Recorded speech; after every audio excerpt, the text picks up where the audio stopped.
Ocjenjujem tvoj lokalni klub part 110.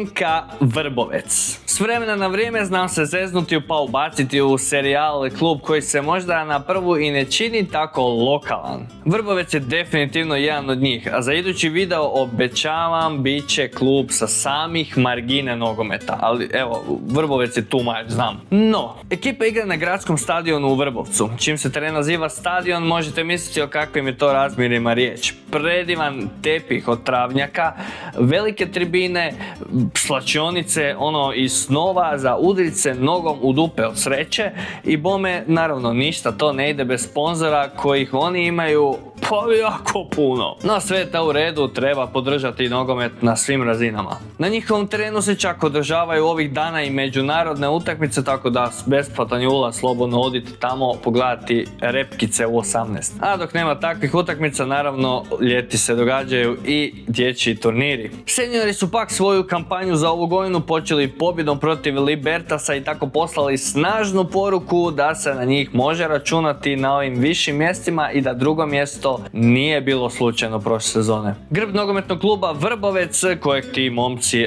brane, klasičnog je oblika sa kockicama ovdje malo gore, a dolje normalno klasično ime kluba. Sad, ako se pitate koji je ovo grb u grbu, to vam je grb grada Vrbovca. Naravno da znam da znate, ali moram nekak napuniti video, pa ne razumijem, pa pusti me. Idemo na dres, ajde. Kao i ostatak kluba, naravno i dres mora biti neka teška magija, pa tako imamo crveni dres marke Alpas, koji na sebi ima još ove crne detalje, te ono što me uvijek oduševljava, print vlastitog grada Vrbovca u ovom slučaju u donjem dijelu dresa. Znači, obožavam kad to klubovi rade, znači tako predivan dres u tom terenu. Znači, šok. Kad imate ovakvu organizaciju, ovakav teren, ovakve ćevape, pa ne može da igrate loše, pa puno očekujem od Vrbovca ove sezone da ovo drugo mjesto postane čak i prvo, ali znam.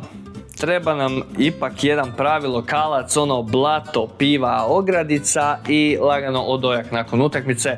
Ako je tvoj klub takav, molim te, piši, zaprati, deni, pa da vidimo to, pa to mislim da...